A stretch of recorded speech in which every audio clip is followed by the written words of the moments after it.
সুপ্রিয় দর্শক শ্রোতা, আসসালামু আলাইকুম রহমতুল্লাহ বারকাতু। স্বাগত জানাচ্ছি হামদর্দ ল্যাবরেটরিজ ওয়াকফ বাংলাদেশ কর্তৃক পরিচালিত রমজানের স্বাস্থ্যকথা অনুষ্ঠানে। রমজান মাস দেখতে দেখতে শেষ হয়ে আসলো। আমরা রমজান মাসে কতটুকু কাজে লাগাইতে পারলাম, রমজান মাসে নিজেদেরকে গুণামুক্ত হতে পেরেছি, সে বিষয়ে আমরা আসলে খতিয়ে দেখার সময় এসেছে। আমরা রমজান মাসে চেষ্টা করেছি এই অনুষ্ঠানের মাধ্যমে আমরা কিভাবে স্বাস্থ্যগত সমস্যা থেকে উত্তরণ লাভ করতে পারি সেই বিষয়ে আলোচনা করে আজকেও সে মতে স্বাস্থ্যগত সমস্যা নিয়ে আলোচনা করার জন্য স্টুডিওতে উপস্থিত আছেন দুজন বিশিষ্ট চিকিৎসক। আসুন প্রথমে তাদের সাথে পরিচয় করে দিই। আমি পরিচয় করে দিচ্ছি। আমার সামনে ডান দিকে আছেন ডাক্তার মোহাম্মদ মনিরুজ্জামান খান, সহকারী অধ্যাপক, মেডিকেল ফ্যাকাল্টি, হামদর্দ বিশ্ববিদ্যালয় বাংলাদেশ। এবং আমার সামনে বাঁদিকে আছেন doctor Rabeya Siddika, medical officer, Hamdard, Dhaka. আপনাদের দুজনকে আলোচনায় অংশগ্রহণ করার জন্য স্বাগত জানাচ্ছি। আজকে আমরা আলোচনা করব, আজকে রমজানের শেষ দিন, আসলে রমজানের সাথে সংশ্লিষ্টতা ছাড়াও যে সমস্ত সমস্যা আসতে পারে বা রমজানে যারা এখনও আজকে রোজা আছেন তাদের বিষয়, এবং সামনের থেকে আমরা গত এই এক মাস পরে আবার নতুন করে আমাদের জীবনযাপনের একটা নতুন যাত্রায় আমরা যাচ্ছি, সেখানে আমাদের বেশ গুরুত্ব রাখে। এই ব্যাপারে আমরা হাইপারটেনশন নিয়ে আজকে কথা বলবো, যে হাইপারটেনশনে বা হাই ব্লাড প্রেশারে আমাদের কিভাবে চলতে হবে, কিভাবে থাকতে হবে, সেই বিষয়গুলো আপনাদের কাছ থেকে আমরা রোজাদার ভাই বোনদেরকে জানিয়ে দিতে চাই। আমি প্রথম ডাক্তার মনিরুজ্জামান খান, আপনার কাছে জানতে চাচ্ছি যে হাইপারটেনশন সম্পর্কে কিছু বলুন, যে হাইপারটেনশন কিভাবে, কি ধরনের, কেন সৃষ্টি হয়। ধন্যবাদ। হাইপারটেনশন বা উচ্চ রক্তচাপ এখন সারা পৃথিবীতে নন কমিউনিকেবল ডিজিজের মধ্যে একটা অন্যতম প্রধান রোগ। আপনি নিজেও যদি বাংলাদেশের বিভিন্ন মানুষের সাথে কথা বলেন তাহলে দেখবেন যে হাইপারটেনশন এবং ডায়াবেটিস এই দুটো রোগে আক্রান্ত মানুষের সংখ্যা দিন দিন বেড়ে চলেছে। এজন্য আমাদের কিছু সতর্কতা অবলম্বন করতে হবে। আলহামদুলিল্লাহ, পবিত্র রমজান মাস শেষ হতে চলেছে। রমজান আমাদের শিক্ষা দিচ্ছে কিভাবে ডিসিপ্লিন ওয়েতে আমাদের শৃঙ্খলাবদ্ধ সুশৃঙ্খল জীবন যাপন করা যায় সংযমের মাধ্যমে। আপনি দেখেন যে আমরা এই পুরো এক মাস অনেকেই যাদের মধ্যে ধূমপানের বদভ্যাস ছিল তারা ধূমপান থেকে বিরত থেকেছে। যারা অতিরিক্ত তেল, চর্বি, ভাজা পোড়া বা লবণ জাতীয় খাবার, সল্টেড যে খাবার যেগুলো আছে সেগুলোর প্রতি আসক্ত ছিল, তারাও কিন্তু সংযমের নীতি অবলম্বন করেছে। এই যে মানুষের যে ডিসিপ্লিন রমজান শিক্ষা দিল, এটা কিন্তু আমাদের এই কার্ডিওভাস্কুলার ডিজিজের মধ্যে হাইপারটেনশন যেটা দিন দিন বৃদ্ধি পাচ্ছে সেটা কন্ট্রোল করার জন্য, সেটা নিয়ন্ত্রিত রাখার জন্য এটা কিন্তু খুব ভালো ভূমিকা, বিশেষ একটা অনুশীলন ছিল। এজন্য আমাদের বুঝতে হবে যে হাইপারটেনশন বা উচ্চ রক্তচাপ জিনিসটা কি। আমরা জানি যে আমাদের শরীরের প্রতিটা শিরা উপশিরায় রক্ত প্রবাহিত হয়। আমাদের হার্ট এই রক্তটাকে, ব্লাডটাকে পাম্প করে আমাদের প্রতিটা সেলুলার লেভেলে রক্তটাকে প্রবাহিত হতে সহায়তা করে। অর্থাৎ আমাদের একটা ব্লাড প্রেশার রয়েছে, কিন্তু যদি দেখা যায় কোনো কারণে যে এই ব্লাড প্রেশারটা যদি মাত্রাতিরিক্ত হয়ে যায়, অর্থাৎ পেরিফেরাল রেজিস্ট্যান্স ডেভেলপ করে, অর্থাৎ যে নালীগুলো আছে সেগুলো যদি সংকুচিত হয়ে যায়, সেগুলোর ইলাস্টিসিটি যদি কমে যায়, তাহলে দেখা যাবে যে স্বাভাবিকভাবে ব্লাডটা প্রবাহিত হতে পারবে না। এই যে প্রতিবন্ধকতা যে তৈরি হচ্ছে, সেটাই আমার দেখা যায় যে উচ্চ রক্তচাপ বাড়িয়ে দেওয়ার জন্য কারণ হয়ে দাঁড়ায়। আমাদেরকে বুঝতে হবে যে কেন এই ব্লাড পেরিফেরাল রেজিস্ট্যান্সটা ডেভেলপ করতেছে, অর্থাৎ রক্ত প্রবাহিত হওয়ার সময় তার ধমনীগত্রে যে অতিরিক্ত চাপ প্রয়োগ করতে হচ্ছে, সেই বিষয়টা যদি আমরা মাথায় রাখি তাহলে পরে দেখা যাবে যে উচ্চ রক্তচাপের ঝুঁকি থেকে আমরা অনেকটাই বেঁচে থাকতে পারি। এক্ষেত্রে আমরা যে জিনিসটা খুব ভালোভাবে খেয়াল করি, অনেকে দেখা যায় যে লবণ খাওয়ার প্রবণতাটা অনেক বেশি। এই অতিরিক্ত লবণ খেলেও দেখা যায় উচ্চ রক্তচাপ বেড়ে যায়। তো এই কারণগুলোকে যদি আমরা অ্যানালাইসিস করি, তো সেখানে রাত জাগলে অনেক সময় বেড়ে যেতে পারে। হ্যাঁ, এই যে কারণগুলোকে আমরা যদি অ্যানালাইসিস করি, সেখানে আমরা দেখতে পাই যে কিছু আছে ইসেনশিয়াল কজ, প্রাইমারি কজ, ঠিক আছে, যেটা আমাদের কন্ট্রোলিং পাওয়ারটা খুব বেশি নেই। যেমন জেনেটিক, বাবা মার ছিল, তারও হতে পারে, ঠিক আছে। অনেক সময় দেখা যায় যে অন্য কোনো রোগের কারণেও এটা হতে পারে, ঠিক আছে, যেটাকে আমরা সেকেন্ডারি কজ বলি, যে রেনাল সিস্টেমের কোনো ধরনের অসুবিধার কারণে সেটা হতে পারে। তাহলে এই যে ব্লাড প্রেশার আমাদের নিয়ন্ত্রিত রাখার জন্য তাহলে আমাদের বুঝতে হবে যে স্বাভাবিক ব্লাড প্রেশারটা কত, ঠিক আছে? জি, জি। আমরা দেখি যে আমাদের এই ব্লাড প্রেশারটা দুইটা ভাবে আমরা মেজারমেন্ট করি, একটা সিস্টোলিক প্রেশার আর একটা হচ্ছে ডায়াস্টোলিক প্রেশার। তো সিস্টোলিক প্রেশারটা যদি দেখা যায় যে 120-এর উপরে চলে যাচ্ছে, 120 থেকে 40, এবং ডায়াস্টোলিক প্রেশারটা যদি 90 বা 90-এর বেশি যদি হয়ে যায়, তখনই আমরা সতর্ক হতে বলি যে সে হয়তো হাইপার টেনশনে বা হাই ব্লাড প্রেশারে আক্রান্ত হতে যাচ্ছে। যদিও এটা অনেক কিছু বিষয়ের উপর নির্ভর করবে, যে একজন বাইরে থেকে আসলো, আপনি সাথে সাথে ব্লাড প্রেশার মাপেন, সেখানে কিছু বেশি পাওয়া যাবে।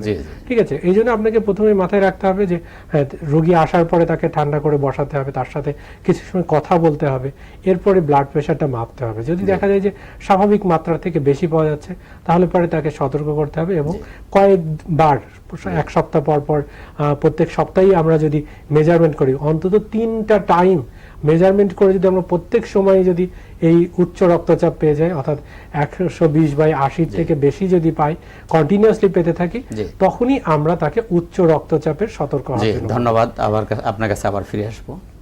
যাচ্ছি ডাক্তার রাবিয়া সিদ্দিকা, আপনি একটু বলবেন যে উচ্চ রক্তচাপের সাইন সিমটম বা এর কমপ্লিকেশনগুলি কিরকম হবে? ধন্যবাদ।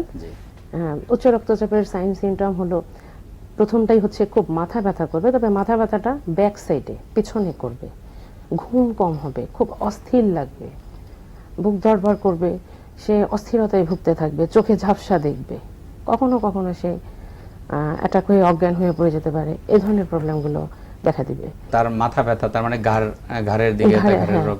হ্যাঁ, এই ক্ষেত্রে রোজার মাসে যেটা হবে যে তখন তো সে কোনো আমরা ওষুধ ইউজ করতে পারবো না, তো তখন আমরা তাকে ঠান্ডা পানি দিয়ে ব্যাক সাইডে ম্যাসেজ করে দিব, যাতে তার প্রেশারটা ডাউন হয়ে যায়। আচ্ছা, এটা তার একটা ম্যানেজমেন্টে আমরা। জি, তা আপনি কি মনে করেন যে ব্লাড প্রেশার বা উচ্চ রক্তচাপ এটা কন্ট্রোলে না রাখলে অনেক বড় ধরনের বিপদ হয়ে যেতে পারে? সেটা কি অবশ্যই, এই ব্যাপারে একটু বলুন। সিভিয়ার হার্ট অ্যাটাক হয়ে যাবে যখন, তখন একটা হার্ট অ্যাটাক হয়ে গেল, মস্তিষ্কে রক্তক্ষরণ শুরু হয়ে গেল, তারপর হার্ট ফেলিওর হয়ে যেতে পারে, কিডনির ফেলিওর হয়ে যেতে পারে। তো এর প্রিভেনশন হিসাবে বা এর থেকে পরিত্রাণের উপায় হিসেবে আপনি কি মনে করেন? প্রথমেই লাইফস্টাইল, লাইফস্টাইল যে গ্রুপ খাবার খাবো না, ভাজা পোড়া খাবো না, অতিরিক্ত অয়েলি ফুডগুলো খাবো না, অতিরিক্ত লবণ খাবো না, যেটা আগেই বলা হয়েছে যে লবণ খেলে প্রেশার বেড়ে যায়, তো আমরা অতিরিক্ত লবণ জাতের খাবার খাবো না,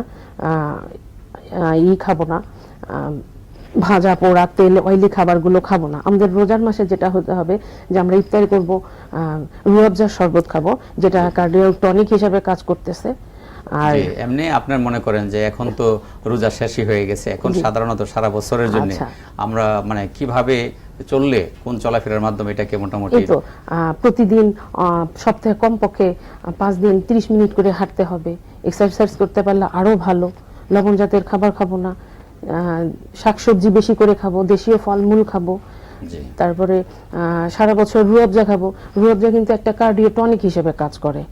রুয়াবজা ওই যে কোলেটারাল সার্কুলেশনটাকে ত্বরান্বিত করে, অ্যাথেরোস্ক্লেরোসিস কমায়, যেহেতু অ্যাথেরোস্ক্লেরোসিস কমাইতে পারে, স্ট্রোক কমায়, তো সেই ক্ষেত্রে আমরা এটা সারা বছর খাবো আমাদের প্রোটেক্টিভ হিসাবে। জি, আপনি একটা সুন্দর কথা অবতারণা করছেন যে রুয়াবজা এটা সেবন করলে সারা বছরই মোটামুটি আপনার হাইপারটেনশনে কোনো এক ধরনের জটিলতায় যাওয়ার সম্ভাবনা কম। এটা তো আধুনিক চিকিৎসা বিজ্ঞানের সর্বদাই ওষুধ খেয়ে চলতে হয় বা এটাকে কন্ট্রোলে রাখতে হয়।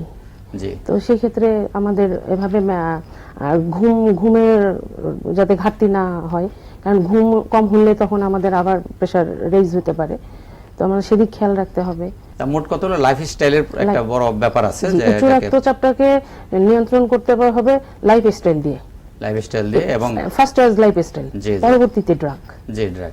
তো আপনার এটার তো উনি যে জিনিসটা বললেন যে আসলে এটা সবসময় এটাকে খেয়াল রাখতে হবে, মেজারিং করতে হবে, মাপতে হবে, এটা অবহেলা করলে চলবে না। অবশ্যই প্রতি 2 সপ্তাহ পর পর এটা মেজার করতে হবে, এবং চিকিৎসক যে ওষুধ দিছে সেই ওষুধ খেয়ে ভালো লাগতেছে, এখন ওষুধটা ছেড়ে দিব, সেটা যেন না করা হয়। অবশ্যই চিকিৎসকের শরণাপন্ন হতে হবে। জি, আমি চিকিৎসায় পড়ে যাচ্ছি, আমি আবার ডাক্তার মনিরুজ্জামান খান আপনার কাছে জানতে চাচ্ছি যে এই হাইপারটেনশন পেশেন্ট বা রোগীদের জন্য আপনার পক্ষ থেকে কোনো অ্যাডভাইস আছে কি? ধন্যবাদ। এই যে রমজান মাস আমাদের অতিবাহিত হয়ে যাচ্ছে, রমজান আমাদেরকে অনেক কিছু শিখাই দিয়ে যাচ্ছে। শিখে এসেছে। অর্থাৎ শৃঙ্খলাবদ্ধ যে জীবন যাপন, জি। সেটা কিন্তু উচ্চ রক্তচাপের রোগীর জন্য খুবই গুরুত্বপূর্ণ।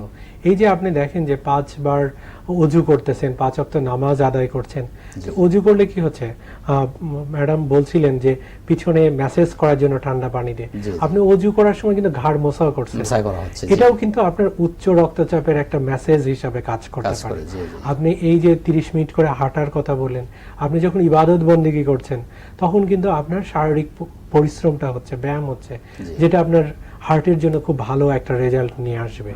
জি। আবার আপনি ধর্মীয় অনুশাসন মেনে চলছেন, জি, জি। তার মানে আপনি কোনো ধরনের ধূমপান বা জি। যেগুলো ধর্মীয় বিধিনিষেধ আছে এগুলির থেকে সেগুলো থেকে, সে বেঁচে ছিল, বেঁচে এবং ছিল। সে এটা যদি সামনে এটাকে মানে ধরে রাখতে পারে, তার তাহলে অনুশীলনগুলি, সে হ্যাঁ। ভালো থাকবে। ধন্যবাদ আপনাকে। সময় হলো একটি বিজ্ঞাপন বিরতির, ফিরে এসে আবার মূল্যবান কথাগুলি শুনবো। সুপ্রিয় দর্শক, দেখছিলেন হামদর্দ পরিচালিত রমজানের স্বাস্থ্য কথা অনুষ্ঠান। যাচ্ছি ছোট্ট একটা বিজ্ঞাপন বিরতিতে, ততক্ষণ আমাদের সাথেই থাকুন।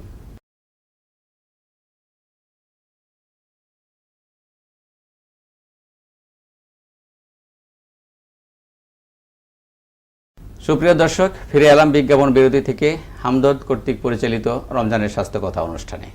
এবার যাচ্ছি মূল আলোচনায়। জি, আমরা হাইপার টেনশন নিয়ে আলোচনা করছিলাম। এবার আমি ডাক্তার রাবেয়া সিদ্দিকা আপনার কাছে জানতে চাবো যে যাদের হাই ব্লাড প্রেশার বা হাইপার টেনশন হয়েছে, তাদের এটার থেকে রক্ষা পাওয়ার জন্য আমরা জানি তারা সবসময় ওষুধের উপরে থাকতে হয়। হামদর্দে এমন কোনো ব্যবস্থাপনা, এমন কোনো চিকিৎসা বা এমন কোনো ওষুধ আছে যে ওষুধ সেবনে তারা হাইপার টেনশন থেকে রক্ষা পেতে পারে? অবশ্যই হামদর্দের সে অনন্য ঔষধ আছে কোলেস্টেরল লেভেল কমানোর জন্য, প্লাস উচ্চ রক্তচাপ কমানোর জন্য। যেটার একটা ওষুধ হচ্ছে 1 নম্বর ট্যাবলেট নরমাটেনসিন, যেটা হাকিম আফজল খানের অবদান। উনি সর্পগন্ধা দিয়ে 23টা যে অ্যালকোহলের আছে তার মধ্যে একটা অ্যালকোহলের তার নামেই রাখা হয়েছে আজমালিন স্টেরয়েড নামে। সেই অ্যালকোহলটা আমাদের উচ্চ রক্তচাপ কমায়, কোলেস্টেরল লেভেল কমায়। তো সেই ট্যাবলেট নরমাটেনসিন, এর সঙ্গে আছে ট্যাবলেট আলিসা, অলিয়াম স্যাটাইভাম, যেটা যাতে আছে অ্যালিসিন। এই অ্যালিসিন কোলেস্টেরল লেভেল কমায়, ব্লাড কোলেস্টেরল লেভেল কমায়। এছাড়া আছে সফুক মুসাক্কেন, ক্যাপসুল সাফি। ক্যাপসুল সাফিতে অনেক ভেষজ উপাদান আছে যেগুলো অন্য কাজের সঙ্গে, অ্যান্টি ইনফ্লামেটরি, অ্যান্টি অ্যালার্জিকের সঙ্গে কোলেস্টেরল লেভেলটাও কমিয়ে ফেলে। জি, ধন্যবাদ আপনাকে। আমি যাচ্ছি ডাক্তার মনিরুজ্জামান খান, আপনি একটু বলবেন যে হাইপারটেনশনের এই যে মেডিসিনের কথা উনি বললেন, হামদর্দের খুব চমৎকার মেডিসিন, এই মেডিসিনের আসলে কতটুকু নির্ভরযোগ্য এবং তার কিভাবে আসলে সে নিয়ন্ত্রণ রাখে, এ ব্যাপারে একটু বুঝিয়ে বলেন। ধন্যবাদ। আসলে হার্বাল মেডিসিন বা হামদর্দ যে ওষুধগুলো উৎপাদন করে থাকে, এটা কিন্তু সারা পৃথিবীব্যাপী স্বীকৃত। এখন আপনি জানেন যে WHO, ওয়ার্ল্ড হেলথ অর্গানাইজেশন, তারা কিন্তু প্রেসক্রাইব করছে যে তারা বিভিন্ন রাষ্ট্রকে উৎসাহিত করছে যে এই পার্শ্ব প্রতিক্রিয়া মুক্ত ওষুধগুলো বেশি বেশি ব্যবহার করার জন্য। এতে দুইটা দিক হয়, একটা হচ্ছে যে আপনার শরীরটা যেমন সুস্থ হচ্ছে, আবার পার্শ্ব প্রতিক্রিয়া থেকেও মুক্ত হচ্ছেন। আপনি জানেন যে উচ্চ রক্তচাপের অন্যান্য ওষুধ যেগুলো আছে সেগুলো খেলে সেগুলোর অনেক পার্শ্ব প্রতিক্রিয়াও দেখা যায়, কিন্তু হামদর্দের যে ওষুধগুলো আছে সেগুলো খাওয়ার পরে কিন্তু পার্শ্ব প্রতিক্রিয়া ভাবে হয় না। এই জন্য আমরা নির্দ্বিধায় হামদর্দের কার্ডিওভাস্কুলার ডিজিজের যে ওষুধগুলো আছে সেগুলো প্রেসক্রাইব করতে পারি। এর মধ্যে বলেছেন যে ট্যাবলেট নরমাটেনসিন, সবুক মুসাক্কেন, এগুলোর কথা বলা হয়েছে। কোলেস্টেরল কমানোর জন্য অ্যালিসা খুব ভালো কাজ করে। আমরা তো ন্যাচারালি রসুনটা খেয়েই থাকি, কিন্তু ট্যাবলেট অ্যালিসার মধ্যে রসুন ছাড়াও অন্যান্য উপাদান আছে যেটা আপনার কোলেস্টেরল লেভেলকে কমাতে সহায়তা করে, হাইপারটেনশনের ঝুঁকি কমাতে সহায়তা করে। এর বাইরে কার্ডিওভাস্কুলার টনিক হিসাবে কিছু ওষুধ আছে, যেমন খামিরা আব্রেশাম। আমাদের এই ওষুধটা খুবই কার্যকরী একটা ওষুধ। আপনারা জানেন যে আব্রেশাম যে রেশম গুটি, এটা থেকে এই ওষুধটা তৈরি করাতে হয়, এবং আমাদের যে হার্ট মাসেল, কার্ডিয়াক মাসেল যেগুলো আছে সেগুলো টোন আপটা ঠিক মতো থাকে, যার কারণে তার ফাংশনিং ক্যাপাসিটিটা ডেভেলপ করে। এই জন্য আমরা খামিরা আব্রেশামটা খুব ভালোভাবে প্রেসক্রাইব করতে পারি। খামিরা মারওয়ারিদ নামে একটা ওষুধ আছে, এটাও খুব ভালো কাজ করে কার্ডিওভাস্কুলার পেশেন্টদের জন্য। এজন্য আমরা বলি যে এই প্রত্যেকটা ওষুধেরই কিন্তু গবেষণালব্ধ বিভিন্ন রিসার্চ আর্টিকেল আছে, ক্লিনিক্যাল ট্রায়াল আছে। এই ক্লিনিক্যাল ট্রায়ালগুলোর মাধ্যমেই প্রতিষ্ঠিত হয়েছে এই ওষুধগুলো হাইপারটেনসিভ ড্রাগ হিসাবে কাজ করে, অর্থাৎ সেখানে উচ্চ রক্তচাপটা কমাতে সহায়তা করে, সেডেটিভ হিসাবে কাজ করে, নিদ্রাকারক হিসাবে কাজ করে। এর ফলশ্রুতিতে আমরা নির্দ্বিধায় বলতে পারি যে হামদর্দের এই ওষুধগুলো আপনারা উচ্চ রক্তচাপ এবং কার্ডিওভাস্কুলার বিভিন্ন ডিজিজে নির্দ্বিধায় সেবন করতে পারেন। ধন্যবাদ আপনাকে, ধন্যবাদ আপনাদের দুজনকেই মূল্যবান সময় দেওয়ার জন্যে এবং মূল্যবান আলোচনায় অংশগ্রহণ করার জন্য। সুপ্রিয় দর্শক, দেখছিলেন হামদর্দ ল্যাবরেটরিজ ওয়াকফ বাংলাদেশ কর্তৃক পরিচালিত রমজানের স্বাস্থ্য কথা অনুষ্ঠান। এই অনুষ্ঠান বিগত পুরা রমজান মাস আপনাদের সামনে আমরা উপস্থাপন করেছি, বিভিন্ন রোগ নিয়ে আলোচনা করেছি এবং তার সমাধান নিয়ে আলোচনা করেছি। এই আলোচকদের আলোচনায় বেরিয়ে আসছে যে আসলে হামদর্দের ওষুধের মধ্যে সব ধরনের জটিল কঠিন বিভিন্ন ধরনের রোগের ওষুধ এবং চিকিৎসা হামদর্দে রয়েছে এবং সেই চিকিৎসাগুলো হামদর্দের অসংখ্য ব্রাঞ্চ বিভিন্ন জায়গায় ছড়ানো ছিটানো আছে সারা বাংলাদেশে এবং হামদর্দের প্রত্যেকটি শোরুমে বাংলাদেশের এই ব্যাপারে সর্বোচ্চ ডিগ্রিধারী হাকিম এবং ডাক্তারগণ যারা মহিলা এবং পুরুষ উভয় শ্রেণীর ডাক্তার প্রত্যেকটা ব্রাঞ্চে আছেন, যারা কোনো ফি নেবেন না, বিনা পয়সা বিনা ফিতে তারা আপনাদেরকে পরামর্শ দিবে এবং চিকিৎসা দেবে। হামদর্দের এই হলিস্টিক চিকিৎসা, হামদর্দের এই চিকিৎসা ব্যবস্থা আপনারা গ্রহণ করুন, এই প্রত্যাশা নিয়ে আজকে এই অনুষ্ঠান আপনাদের সামনে আমরা উপস্থাপন করেছিলাম বা করেছি। কতটুকু সার্থকতা পেয়েছি সেই বিচার আপনাদের কাছে। যদি আপনাদের ভালো লাগে তাহলে আমাদের সার্থকতা, যদি আপনারা উপকৃত হন তাহলে আমাদের এই অনুষ্ঠান এবং হামদর্দের সার্থকতা।